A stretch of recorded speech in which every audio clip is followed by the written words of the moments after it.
이제 하나님 말씀 봉독하겠습니다. 로마서 12장 3절에서 5절 말씀 우리 같이 일어나셔서 오늘도 말씀 봉독하겠습니다. 로마서 12장 3절에서 5절 말씀 한 목소리로 봉독하겠습니다. 시작. 내게 주신 은혜로 말미암아 너희 각 사람에게 말하노니 마땅히 생각할 그 이상의 생각을 품지 말고 오직 하나님께서 각 사람에게 나누어 주신 믿음의 분량대로 지혜롭게 생각하라. 우리가 한 몸에 많은 제가 가는 길은 가는 것이 아니니 이와 같이 우리 많은 사람이 그리스도 안에서 한 몸이 되어 서로 지체가 되었느니라. 아멘. 자리에 앉으시겠습니다. 오늘 설교 제목은 책 제목에서 인용을 했는데요. 내가 누구인지 이제 알았습니다. 기독교 고전이죠. 닐 앤더슨 목사님이 쓰신 조이 선교에서 나온 책입니다. 닐 앤더슨 목사님의 이 책 제목입니다. 책 서론에 보면 한 가지 예화가 등장하는데요. 마침 1:1 양육 예화가 나옵니다. 닐 앤더슨 목사님이 이제 청년 사역을 하실 때인데 교회 청년 한 사람을 이제 키워보려고 1:1 제자 양육을 하신 거예요.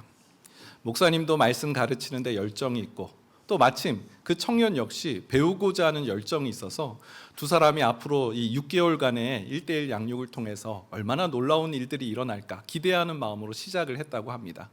하지만 6개월이 지났을 때 아무런 변화가 없었고 목사님은 결국 1:1 양육을 중단할 수밖에 없었다라는 그런 예화가 등장합니다. 양육을 하는데 아무런 변화가 나타나지 않는 거예요. 그래서 목사님은 크게 상심을 했습니다. 내가 양육자로서의 소질이 없나? 자질이 없나? 왜 이렇게 한 사람을 케어하고 돌보는 일에 열매가 나타나지 않지? 결국 이제 1:1 양육은 중도에 그만두게 되었고 목사님은 다른 지역으로 이제 사역지를 옮기게 됐습니다. 그 청년과의 만남도 이제 끝이 난 것이죠. 그런데 그로부터 2년이 지난 후에 이 청년이 목사님을 찾아왔다고 합니다. 그리고 자신이 그 1:1 양육을 받는 동안 왜 성장이 없었는지에 대한 이야기를 하기 시작했더라는 거예요. 당시 청년은 깊은 그 죄 가운데 있었는데 이 죄의 문제를 그 양육자에게 얘기하고 싶지가 않았다는 거예요. 그래서 그 죄의 문제를 그냥 그대로 끌어안은 채 말씀을 듣는 그런 양육만 받은 거죠. 나를 드러내거나 나를 오픈하지 않고 내가 어떤 상태이고 어떤 문제가 있는지를 말하고 싶지 않은 거예요.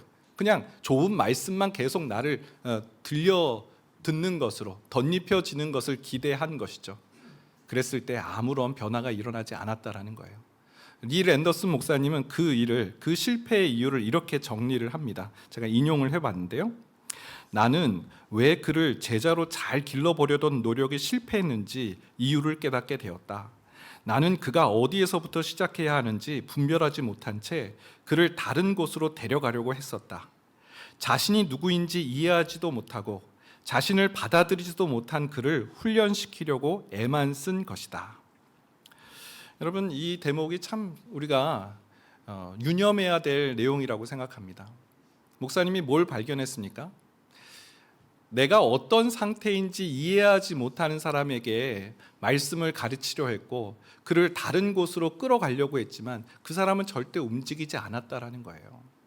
내가 어떤 영적 상태에 있는지 깨닫지 못한 상태에 말씀만 듣는 것은 그렇게 큰 효과가 없다라는 것을 배우는 것이죠. 여러분, 하나님 말씀은 말씀 스스로가 이렇게 소개하고 있어요. 히브리서 4장 12절 13절 말씀인데요.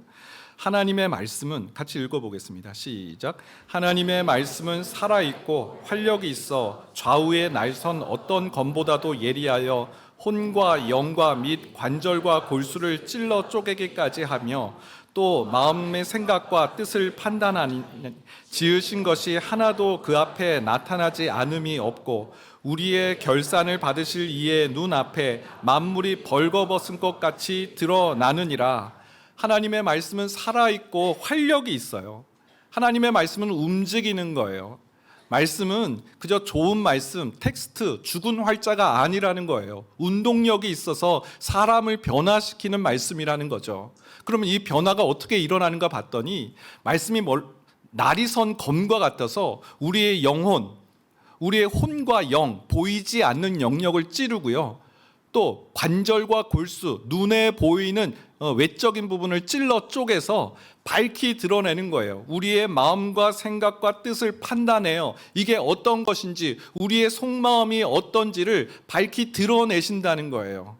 그래서 이 말씀 앞에 서게 되면 하나도 그 앞에 나타나지 않음이 없고, 만물을 우리의 결산을 받으실 이의 눈앞에 만물이 벌거벗은 것 같이 드러난다.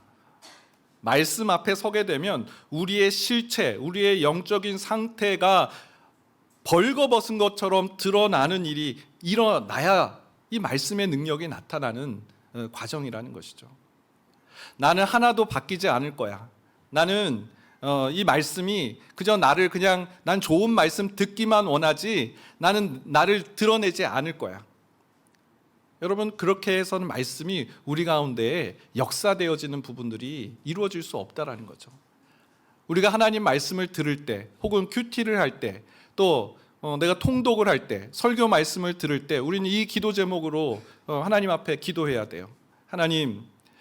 하나님의 말씀 앞에 내 실체가 드러나게 해 주옵소서. 만물이 벌거벗은 것처럼 드러난다라고 말씀하셨는데, 하나님, 내 영혼의 실체가 드러나서 내가 어떤 자라는지 깨닫게 하여 주옵소서. 나의 영적 상태가 밝히 드러나게 하여 주옵소서. 그리고 하나님께서 우리를 어디로 끌고 나가시는지를 또 깨달아 알게 하여 주옵소서. 여러분, 우리가 예배할 때 이런 일들이 우리에게 일어나기를 소망합니다. 여러분, 세상의 가요에서도 이런 노래가 있잖아요. 너가 나를 모르는데 내가 나를 알겠느냐, 이런 노래들. 인생을 찾으려고 해요. 인생이 누구인지, 내가 누구인지를 찾으려고 해요. 여러분, 그런데 우리는 찾을 수가 없어요. 우리를 창조하신 분만이 우리가 누구신지를 알려주실 수 있고, 또 우리가 어디로 가야 되는지를 보여주실 수 있는 분이신 줄 믿습니다. 로마서 12장 말씀은 오늘 3절부터 5절 말씀, 참 귀한 말씀이에요. 우리가 누구인지를 알려주시는 말씀입니다. 우리는 어떤 존재인지, 우리 자신을 어떤 존재로 인식해야 되는지를 말씀하고 있고요. 두 번째로 우리가 어디에 거해야 되는지를 말씀하고 있어요. 이 귀한 말씀을 함께 나누고자 합니다. 첫 번째는 마땅히 생각할 그 이상의 생각을 품지 말라입니다. 로마서 12장 3절 상반절 말씀인데요. 내게 주신 은혜로 말미암아 너희 각 사람에게 말하노니 마땅히 생각할 그 이상의 생각을 품지 말고. 새번역 성경으로 이 말씀을 다시 한번 보겠는데요. 여러분은 스스로 마땅히 생각해야 하는 것 이상으로 생각하지 말고. 스스로를 바라보는 이 관점, 스스로를 바라볼 때, 생각할 때 마땅히 생각할 그 이상의 생각을 하지 마라라는 의미입니다. 자신을 바라볼 때 과대평가하지 말라는 말씀이에요. 지나치게 자신을 대단한 존재로 여기지 말라라는 말씀입니다. 하나님께서 인간을 창조하셨을 때 다른 피조물과는 좀 다르게 창조하신 대목이 있죠. 하나님의 형상대로 우리를 만드셨다는 것, 또 한 가지, 코에 생기를 불어넣으셔서 우리로 하여금 생영이 되게 한지라. 생영이 된다는 뜻은 우리 안에 영혼이 있다는 것이죠. 다른 피조물은 본능대로 살아갑니다. 본능에 의거하여 살아가는 삶이라면 우리 인간은 하나님의 형상대로 지음을 받았고 영혼이 있어요. 마음이 있어요. 그래서 우리는 다른 피조물보다 더 하나님을 영화롭게 하고 영광과 찬양을 올려드릴 수 있습니다. 그런데 한편으로 이것은 매우 위험하기도 해요. 이성이 있다는 것은 하나님의 자리에 대신 앉으려고 하는 마음도 같이 가질 가능성이 있기 때문에 그렇죠. 그래서 하나님께서 아담에게 한 가지 명령을 내리셨어요. 창세기 2장 16절 17절 여호와 하나님이 그 사람에게 명하여 이르시되 동산 각종 나무의 열매는 내가 임의로 먹되 선악을 알게 하는 나무의 열매는 먹지 말라. 내가 먹는 날에는 반드시 죽으리라 하시니라. 선악을 알게 하는 나무의 열매를 먹지 말라라는 명령을 내리셨어요. 이 명령은 안전장치예요. 아담이 그 이성, 그 영혼을 가지고 하나님의 자리에 오르려고 하는 그 마음을 막아주시는 것이죠. 하나님께서 이 인생으로 하여금 하나님이 계시다는 것을 알게 하시고 우리는 하나님의 피조물이고 우리는 하나님께 순종하는 사람들이고 하나님을 의지하는 삶을 살아갈 때 가장 복되고 행복하다라는 것을 일깨워 주신 거예요. 그 선을 넘어서는 안 된다. 우리에게 주시는 안전 펜스와 같은 말씀인 거예요. 그런데 사단이 그것을 왜곡했어요. 창세기 3장 5절 너희가 그것을 먹는 날에는 너희 눈이 밝아져 하나님과 같이 되어 선악을 알 줄 하나님이 아심이니라. 야, 그거 먹으면 하나님께서 그거 막으려고 하시는 거야. 너도 하나님 되는 걸 막으시려는 거야. 너가 그걸 먹으면 하나님과 같이 될 수 있어.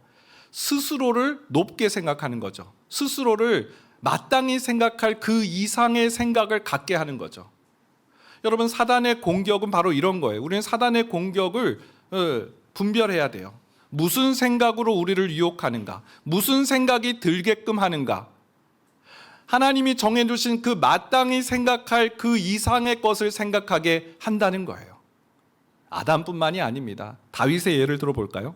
사무엘하 11장을 보면 다윗이 우리아의 아내 밧세바를 이제 목욕하는 장면을 보게 됩니다. 이때 이 여인이 누군지를 알아보게 하죠. 그랬더니 전령이 돌아와서 보고를 합니다. 사무엘하 11장 3절 다윗이 사람을 보내 그 여인을 알아보게 하였더니 그가 아뢰되 그는 엘리암의 딸이요 햇사람 우리아의 아내 밧세바가 아니니까 하니. 전령이 보고해요. 이 사람은 우리아의 아내입니다. 무슨 뜻이에요? 아내가 있는, 남편이 있는 아내, 여자라는 뜻이죠. 하나님께서 십계명에 분명히 간음하지 말라라고 말씀하셨고 내 이웃의 아내를 탐내지 말라라고 말씀하셨죠. 이것은 안전장치예요. 우리를 보호하시고자 하는, 우리가 얼마든지 넘어설 수 있는 그런 가능성을 가진 인생이기 때문에 그러지 말 것을 십계명을 통해서 펜스를 쳐주신 거예요. 그랬는데 다윗이 이 펜스를 넘어가죠. 내가 왕인데 뭐 이 정도는 이방 나라 다른 왕들 다 하는 거 아니야? 마땅히 생각할 그 이상의 것을 생각한 거예요. 그 결과는 무엇입니까? 다윗에게 일어난 그 결과 잘 알잖아요. 그 아이, 태어난 아이는 죽고요. 충성스러운 우리야 그 죽이고요. 그 이후에 다윗의 삶은 그냥 비참함 일로예요. 다윗의 집에 칼이 떠나지 않는 심판을 당하고요. 자신의 부하인 요압 대장군에게 끌려다니는 다윗이 되고 맙니다. 사단은요, 우리에게 마땅히 생각할 그 이상의 생각을 갖도록 해요. 너는 그렇게 할 수 있어. 스스로를 과대평가하게 한다라는 것이죠. 여러분, 우리는 이 사단의 이 창세기 때부터 공격하는 이 죄의 루트를 우리는 알고 이것을 봉쇄해야 됩니다. 어떻게 할 수 있을까요? 포만감을 주의해야 됩니다. 포만감. 다윗이 죄를 범할 때 보면 그가 사울에게 쫓기는 상태가 아니었어요. 왕이 되었을 때 이제는 다 누리고 내 마음대로 할 수 있다라고 여겼을 때 그때가 가장 위험한 때라는 것이죠. 분당 우리 교회를 부임했는데요. 참 놀랬던 것 중에 하나가 뭐 그 이전에도 부임하기 전에도 분당 우리 교회 소식을 잘 듣고 있었기 때문에 와, 이 교회는 참 잘 훌륭한 교회요. 이 교회는 정말 잘 모든 사역들을 해나가는 은혜로운 교회. 그 기대감을 가지고 이제 분당 우리 교회에 부임을 했습니다. 근데 매주 화요일마다 이찬수 목사님 목회 수업을 하실 때마다 반복하신 말씀은 분당 우리 교회 지금 위기다. 매주 위기예요. 우리 교회 진짜 위기다 지금. 우리 정신 바짝 차려야 된다. 첫 주부터 한결같이 이찬수 목사님을 보면서 와, 저분은 교만하지 않으신 분이구나.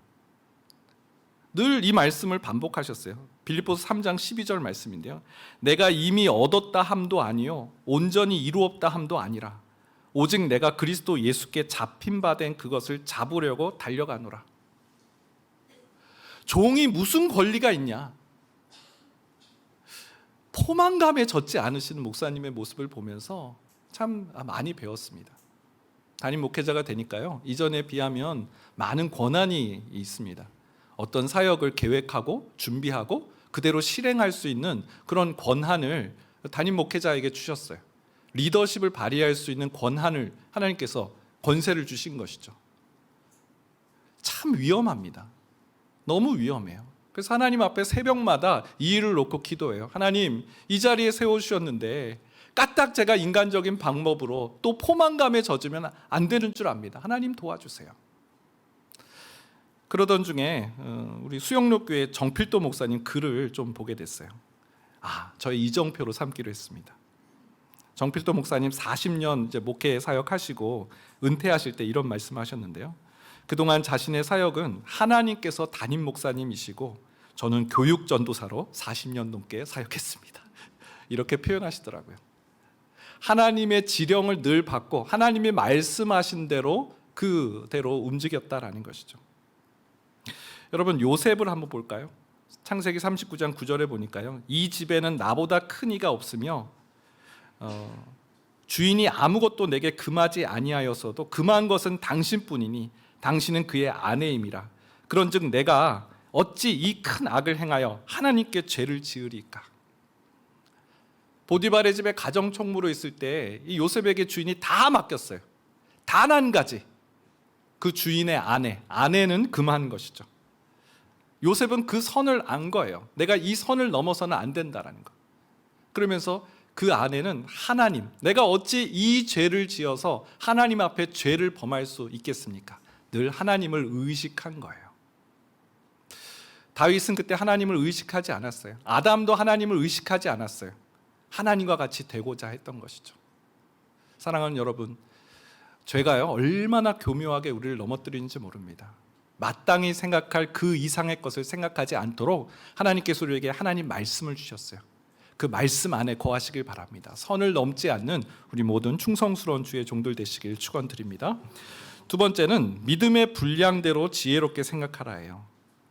내가 누구인지를 아는 것, 과대평가하지 않는 것이 중요하고요. 두 번째는 말씀의 근거에서 내가 누구인지를 아는 것입니다. 로마서 12장 3절, 오직 하나님께서 각 사람에게 나누어 주신 믿음의 분량대로 지혜롭게 생각하라. 믿음의 분량이란 말을 오해할 수가 있는데요. 어떤 사람은 믿음이 많으면 자신을 높게 평가해도 되고 어떤 사람은 믿음이 적으면 자기를 낮게 평가하면 되는구나, 그런 뜻이 아닙니다. 믿음의 분량이라는 말은 메트론이라는 말인데 우린 지금의 길이를 측정하는 단위 미터의 어원이 되는 말입니다. 메트론, 이 말은 미터의 어원이 되는 말이에요. 측정의 단위이고 측정의 기준입니다. 다시 말해서 믿음의 분량대로 지혜롭게 생각하라는 말씀은 믿음의 기준대로, 믿음의 원칙대로 자기를 보라라는 것이죠. 하나님의 말씀에 기록된 대로. 믿음의 원칙, 믿음의 기준이 무엇입니까? 우리가 예수님을 믿으면 하나님께서 그 믿음을 보시고 우리를 구원해 주신다라는 그 관점을 가지고 성경에서 말씀하고 있는 이 복음의 관점을 가지고 스스로를 생각하는 거예요. 여러분, 이것을 기독교적 세계관이라고 말합니다. 우리는 성경을 볼 때 성경을 통해서 하나님을 아는 것이 중요하고요. 또 한 가지는 이 성경을 통해서 자기 자신을 보는 것, 세상을 보는 것이 중요합니다. 이것이 기독교적 세계관이에요. 레슬리 뉴비긴이라는 선교학자가 이런 말을 했는데요. 성경은 우리가 그것만을 바라보아야 할 책이 아니다.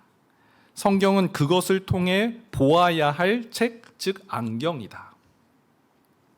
성경은 마치 안경과 같아서 이 관점으로 내 자신을 바라보고 세상을 바라봐야 한다는 것이죠. 구체적으로 그것은 무엇인가?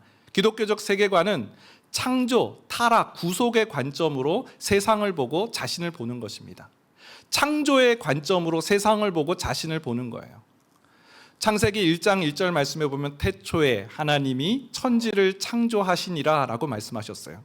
우리는 하나님의 창조물이고 하나님의 걸작품입니다. 우리는 우연히 발생한 존재가 아니에요. 하나님께서 목적을 가지고 우리를 만드셨어요. 이 백성을 내가 지었나니 나를 찬송하게 하려 합니다. 나를 위하여 지었나니. 우리는 하나님의 영광과 그의 나라를 위해 창조된 하나님의 걸작품이에요. 그러니 그 창조의 관점으로 우리가 우리 자신을 본다면 우리는 어떤 자리에 서게 됩니까? 하나님을 예배하는 자리에 서는 것이 우리의 본분인 거죠. 나는 이 목적을 위해 지음을 받았어. 하나님께서 나를 찬송하게 하시기 위해서 지으셨다라고 말씀하셨어. 그러면 여호와를 경외하는 삶, 지혜의 근본인 잠언에서 늘 말씀하고 있는 그 관점으로 우리 자신을 보게 된다라는 겁니다. 나는 하나님의 지음받은 걸작품이야. 하나님의 작품이야. 하나님의 이름을 높이는 자야. 두 번째는 타락의 관점으로 자신을 봐야 됩니다. 여러분, 아담과 하와가 죄를 졌잖아요. 마땅히 생각할 그 이상의 것을 생각했어요. 하나님과 같이 되고자 했어요. 그 이후로 벌어진 일은 모든 아담의 후손들은 죄를 갖고 태어나는 원죄를 갖고 태어나게 됐어요. 우리는 죄의 노예가 되고 말았어요. 죄로 말미암아.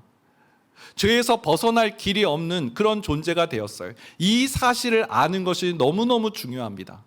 우리가 예수 그리스도를 구원자로 영접하고 복음을 우리가 우리의 마음속에 심기 위해서는 내가 죄인이라는 사실, 내가 부족하고 내가 온전하지 않고 내가 문제가 있고 내가 심판을 앞둔 사람이라는 것을 인식하는 관점이 중요하다는 거예요. 그렇지 않으면 영적 교만에 빠지죠. 아유, 예수님 십자가 왜 죽으셨어? 아유, 그렇게까지 막 이런 말들을 하는 거예요. 아유, 너무 미안하잖아요. 그러면 막 이런 되지도 않은 말을 하는 거죠. 내가 죄인이라는 사실에 대한 인식이 없으면 그저 기독교를 교양이라고 생각하고 내가 좀 더 교양 있게 살려면 기독교가 좋을 것 같아. 난 지금 꽤 괜찮지만 더 괜찮은 사람이 되려면 기독교를 믿어야 될 것 같아. 이게 아니라는 거예요. 복음은 우리가 소망이 없는 존재라는 것을 인식할 때 이루어지는 거예요. 예수 그리스도께서 우리를 위해 십자가에 죽으신 이유는 우리가 죄인이기 때문에 그래요. 여러분, 오늘 이 자리에 왜 나오셨습니까? 우리는 연약하기 때문에 이 자리에 나온 것 아닙니까? 하나님의 구원의 은혜를 누리기 위해, 하나님의 도우심을 얻기 위해서, 나로서는 소망이 없기 때문에 우리는 그래서 겸손하게 하나님 앞에 나아갈 수 있는 거예요. 긍휼하심을 받고 때를 따라 돕는 은혜를 얻기 위해 은혜의 보좌 앞으로 나아갈 수 있는 것입니다. 내가 죄인이라는 사실, 나에게는 소망이 없다는 것, 나로서는 하나님의 은혜 없는 나는 아무런 소망이 없다라는 인식을 갖고 나를 보는 것, 그것이 타락의 관점으로 우리 자신을 보는 것이죠. 마지막 세 번째는 구속의 관점으로 우리를 보는 거예요. 하나님의 구원, 골로새서 1장 21절 22절을 보면 전에 악한 행실로 멀리 떠나 마음으로 원수가 되었던 너희를 이제는 그의 육체의 죽음으로 말미암아 화목하게 하사 너희를 거룩하고 흠없고 책망할 것이 없는 자로 그 앞에 세우고자 하셨으니, 타락으로 인해서 하나님 앞에 도저히 설 수 없는 우리를 위해 예수님께서 십자가를 지셨어요. 그 죄의 형벌, 죄의 심판을 그분이 담당하셨어요. 그것을 통해서 이제는 우리가 그 예수님의 의, 예수님께서 하나님 아버지께 순종하신 그 의를 우리가 전가받아서 의의 옷을 입은 의의 자녀로 바뀌는 그런 일이 십자가로 인해 우리에게 일어난 일이잖아요. 구속의 관점으로 우리를 보는 거예요. 예수님께서 나를 위해 죽으셨어. 하나님께서 우리를 위해서 독생자를 내어주셨다면 우리를 위해서 무엇을 아끼실까? 은혜의 관점으로 우리를 보게 되는 거예요. 하나님께서 나를 구원하시고자 독생자의 예수 그리스도를 보내셨다면 나를 위해 무엇을 아끼시겠는가? 그 은혜의 관점, 은혜의 관점으로 나를 보게 되면 우리에게 또 소망이 있는 것이죠. 사랑하는 여러분, 오늘 성경 말씀은 우리 자신을 어떤 관점으로 봐야 될지를 소개하고 있어요. 우리는 학교에서부터 늘 세상의 관점으로 우리 자신을 봐요. 내가 우리 반에서 몇 등이지? 우리 반에서 제일 잘생긴 애가 누구지? 외모와 또 재산과 또 직업, 이것으로 우리는 우리 스스로를 규정하는 그런 세대 속에 살아가고 있어요. 그래서 막 자괴감에 빠질 때도 있고 열등감에 빠질 때도 있고 우월감에 빠질 때도 있고, 그건 하나님이 기뻐하시는 자기 인식이 아니에요. 오늘 주신 말씀, 믿음의 분량대로 지혜롭게 생각하라. 하나님의 말씀, 복음에 가르치신 대로, 복음의 기준대로 우리를 보는 거예요. 창조의 관점으로 우리를 보면 우리는 하나님을 예배하는 자임을 알게 됩니다. 타락의 관점으로 우리를 보게 되면 우리는 하나님의 구원의 은혜가 없으면 살 수 없는 자로 겸손하게 하나님 앞에 설 수 있어요. 구원의 관점으로 우리 자신을 보게 되면 하나님께서 나를 얼마나 귀하게 여기시는지를 깨달아 알게 됩니다. 믿음의 분량대로 지혜롭게 생각하는 모든 성도 되시길 축원드립니다. 마지막 세 번째는 그리스도 안에서 한 몸이 되는 것입니다. 로마서 12장 5절 말씀인데요. 이와 같이 우리 많은 사람이 그리스도 안에서 한 몸이 되어 서로 지체가 되었느니라. 이 3절 말씀은 우리의 생각, 마땅히 생각할 것 이상으로 자기 자신을 보지 마라. 스스로를 과대평가해서 죄의 길에 서지 말라라는 말씀이고요. 믿음의 분량대로 자기 자신을 생각하고 판단하라라는 말씀은 하나님의 말씀에 규정하신 대로 자신이 누구인지를 발견하라는 말씀이고요. 세 번째 말씀은 그래서 우리가 어디에 거해야 되는지에 관한 말씀이에요. 우리 많은 사람이 그리스도 안에서 한 몸이 되어 서로 지체가 되었느니라. 예수님을 구주로 영접하고 예수님의 사람이 된 우리는 이제 교회 안에서 주님의 몸을 이루는 지체로서의 나라는 겁니다. 독립적이고 개별적인 나가 아니라 같이 하나님을 섬기는 사람들이 형제 자매가 되어서 수평적 관계를 통해서 함께 하나님을 섬기는 자의 자리에 거해야 된다라는 거예요. 하나님께서 우리 자신을 한 지체로서의 모습으로 규정하셨다는 거예요. 주님의 몸을 이루는 한 지체로서의 나를 인식해야 된다는 것이죠. 이것이 중요합니다. 한 지체로서의 나는 얼마나 큰 협력과 도움을 받을 수 있는지 몰라요. 오늘 1:1 양육에서도 봤지만 양육자는 왜 훈련자를 도와줍니까? 아니, 그렇게 할 이유가 없잖아요. 시간을 들이고 또 물질을 들이고 또 말씀을 준비해서 왜 가르쳐 줘야 됩니까? 왜 그런 일을 해야 되죠? 그 사람을 왜 도와줘야 되죠? 이유가 없잖아요. 돈을 받는 것도 아니고요. 한 지체이기 때문에 그래요. 한 영혼을 세워나가게 되면 그 세워나감을 통해 양육자도 놀랍게 성장함을 보게 되기 때문에 그렇죠. 오늘 1:1 양육 수료하시는 분들, 내 삶이 변화되지 않았어. 뭐 그런 간증문 많이 쓰셨을 거예요. 아마 기대하고 양육받았는데 하나도 안 바뀌었네. 이거 뭐 얘기도 못하고 이거 어떻게 하지 뭐. 여러분, 변화는 양육자 때 생기는 겁니다. 양육자가 되시기 바랍니다. 양육자 간증을 들어보면 목사님 제가 다 바뀌었어요. 제가 원래 이런 사람이 아닌데 하나님이 저를 변화시켜 주셨어요. 서로 동반 성장하는 거예요. 그래서 양육자의 또 기쁨이 있어요. 고린도후서 7장 5절을 보게 되면요, 바울이 어려움을 표현할 때가 나옵니다. 우리가 마게도냐에 이르렀을 때에도 우리 육체가 편하지 못하였고 사방으로 환난을 당하여 밖으로는 다툼이요 안으로는 두려움이었노라. 마게도냐 사역이 바울에게 너무 쉽지 않았어요. 너무 고통스러웠어요. 막 감옥에 갇히기도 하고요, 막 폭동이 일어나서 쫓겨 도망치기도 하고요. 그때 하나님께서 누구를 보내주셨냐면 디도를 보내주셨습니다. 고린도후서 7장 6절 7절인데요. 그러나 낙심한 자들을 위로하시는 하나님이 디도가 옴으로 우리를 위로하셨으니 그가 온 것뿐 아니요 오직 그가 너희에게서 받은 그 위로로 위로하고 너희의 사모함과 애통함과 나를 위하여 열심 있는 것을 우리에게 보고함으로 나를 더욱 기쁘게 하였느니라. 조금 전까지만 하더라도 막 지금 영적 침체의 일로로 가고 있었던 바울이 기쁨으로 바뀌어요. 그 마음의 기쁨으로 회복되었는데 어떤 일이 있었습니까? 디도가 온 거예요. 그의 동역자인 디도가 와서 고린도 교회 성도들이 바울 당신을 위해 기도하고 있습니다, 당신을 사모하고 있습니다라는 소식을 전해주니까 바울이 살아난 거예요. 여러분, 우리 홀로 이 믿음의 경주를 다 갈 수가 없어요. 그래서 하나님께서 우리로 함께 가라고 동역자들을 붙여주셨어요. 한 몸 한 지체를 이루게 하셨어요. 그래서 함께 믿음의 경주를 달려가라고 세워주신 것이죠. 저는 다이어리에 늘 가지고 다니는 순장님 편지가 하나 있습니다. 이런 내용이에요. 목사님, 지난주 다락방은 아기 순원까지 13명이 모였습니다. 동탄 지역은 마음이 많이 가난하고 외로운 분들이 많이 있어서 모두 어딘가에서 위로를 받아야 하는데 다락방에서 그 필요를 다 채워주지 못하는 것 같아 마음이 아픕니다. 그럼에도 모임을 사모하고 서로를 보면서 위로받는 순원들을 보며 다시 힘을 냅니다. 저를 위해서 기도해 주세요. 본인의 한계를 느낀 거예요. 필요는 알겠어요. 모두 다 위로받기를 원하고 다 마음이 외로운 상태에 있는데 목사님, 제가 이 필요를 다 채워주지 못하는 것 같아 마음이 괴로워요. 하지만 서로 얼굴을 보면서 위로함을 받는 것을 보면서 저도 같이 힘을 냅니다. 저를 위해 기도해 주세요. 제가 이 편지를 받고 어떻게 기도하지 않을 수 있습니까?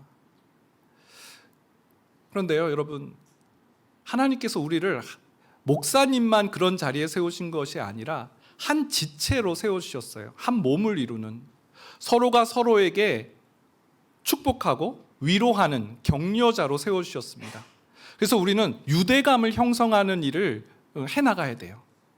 교회 안에서 한 몸을 이루어 나가는 지체의식을 갖는 것들을 해나가야 됩니다. 이것이 우리의 신앙에 너무너무 중요한 직결되는 영역이라는 것이죠.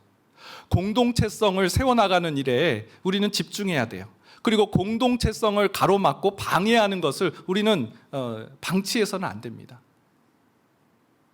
한 몸, 한 지체를 이루게 하셨다. 예수를 믿는 우리가 어디에 거해야 됩니까? 교회 안에서 한 지체를 이루고 서로를 협력하고 서로를 위로하는 그런 자리에 거할 때 동탄드림교회가 정말 하나님 기뻐하시는 교회요, 이곳의 모든 성도들이 하나님을 만나는 기쁨을 누리게 될 줄 믿습니다. 우리 같이 한번 찬양하겠는데요. 주 안에 우린 하나, 모습은 달라도 예수님 한 분만 바라네. 사랑과 선행으로 서로를 격려해 따스함으로 보듬어 가리. 하나님, 동탄드림교회 안에 이러한 하나님의 놀라운 일이 일어나게 하여 주옵소서. 그 기대하는 마음을 가지고 찬양하겠습니다.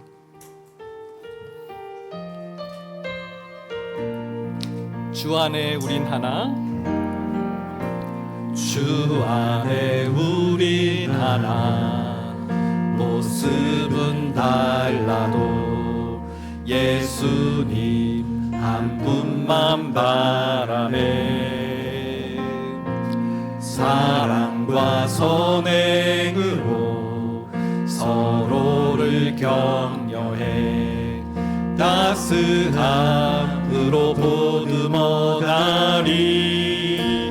주님 우리 안에 함께한 형제자매의 기쁨과 슬픔 느끼네. 내 안에 있는 주님 모습 보네. 그분 기뻐하시네.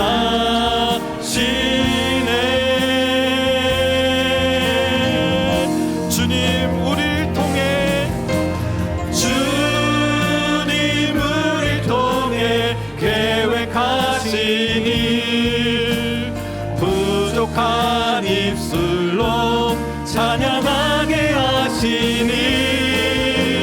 주님 우리를 통해 계획하시니. 너를 통해 하실 일 기대해. 우리 말씀 기억하면서 기도하겠습니다. 하나님의 말씀의 거울에 비추어 우리 자신을 보게 하여 주옵소서. 우리의 영적 상태, 영적 실체가 드러나게 하여 주옵소서. 하나님, 이 영적 실체가 드러날 때 하나님의 변화의 역사가 나타나게 될 줄 믿습니다.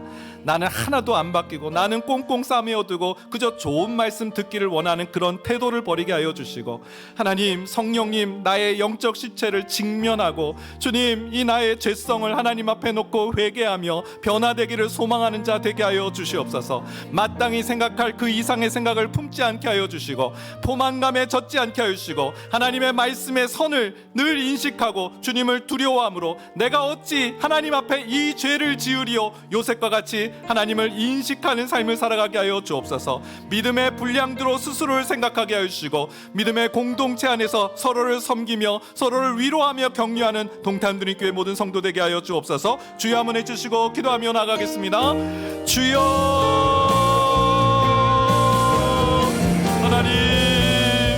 하나님, 내가 누구인지 이제 알았습니다. 하나님, 사단은 마땅히 생각할 그 이상의 것을 생각하라고, 너가 하나님이 되라고 말합니다. 하나님, 우리는 그런 자로 지음받은 자가 아닙니다. 하나님께서 우리를 지으셨고 우리는 피조물입니다. 하나님을 영화롭게 하는, 하나님을 예배하며 찬미하는 하나님의 백성들입니다. 하나님의 자녀입니다. 주님의 이름을 높이는 자가 되게 하여 주옵소서. 타락의 관점으로 나를 보게 하여 주옵소서. 죄로 인해 하나님 앞에 나아갈 수 없는 부끄러운 존재입니다. 주님, 이 죄는 우리는 하나님의 구원의 은혜가 필요한 존재임을 알게 하는 깨닫게 되어지게 하여 주옵소서. 하나님, 저는 주님의 도움이 필요합니다. 긍휼하심과 때를 따라 돕는 은혜가 필요합니다. 저는 완전하지 않습니다. 동행하여 주시옵소서. 나를 내버려 주지 마시고 저는 넘어지나 아주 엎드러지지 않는 것을 주께서 붙드심이로다. 그 의로운 손으로 우리를 다시 일으켜 세워 주시옵소서. 하나님의 구원의 은혜를 찬양하며 경외하게 하여 주옵소서. 주님, 그 어떤 것도 사망도 적신도 하나님의 사랑에서 끊을 수 없다라고 하였습니다. 우리는 하나님의 구원받은 백성이며 하나님께서 우리를 놓지 않으신다라고 말씀하셨사오니 우리가 어디를 가든지 우리가 무엇을 하든지 그 구원의 은혜를 감사하며 찬양하는 하나님을 의뢰하는 믿음의 종들 되게 하여 주옵소서. 주여, 우리가 한 지체, 한 몸을 이루는 지체라고 하셨습니다. 서로를 돕고 협력하고 위로하며 격려하는 공동체 지체가 되게 하여 주옵소서. 따뜻한 공동체 되게 하시고 공동체의 하나됨과 유대감을 위해서 애쓰며 수고하는 우리의 이 은사, 받은 은사를 사용하는 모든 믿음의 종들 될 수 있도록 주여 도와주시옵소서. 하나님 감사합니다. 오늘 1:1 리더 양육가정 수료식을 통해서 하나님의 말씀으로 우리의 삶이 얼마나 변화되어질 수 있음을 그 생생한 간증을 듣게 하심을 감사합니다. 도전받게 하심을 감사합니다. 하나님 말씀의 그 조명의 빛을 비추어 우리 자신을 볼 때 하나님 마땅한 생각에 빠져있는 우리 자신을 회개하게 하여 주시고 믿음의 분량대로 생각하는, 지혜롭게 생각하는 하나님의 종들 될 수 있도록 도와주옵소서. 믿음의 공동체 일원이 되어 한 지체됨을 이룰 때 우리는 하나님께서 기뻐하시는 놀라운 일을 행하게 될 줄 믿사오니 주님, 동탄드림교회 안에 귀한 하나님의 역사를 더하여 주시옵소서. 지금은 우리 주 예수 그리스도의 은혜와 하나님의 그 크신 사랑하심과 성령님의 인도, 교통, 위로하시는 놀라우신 은총이 내가 누구인지 이제 알았습니다. 하나님 말씀으로 우리 자신을 판단하고 생각하고 또 말씀에 순종하며 살아가기로 마음에 다짐하는 이곳에 모인 모든 주님의 권속들 머리 위에 이제로부터 영원까지 함께 하시길 축원하옵나이다. 아멘.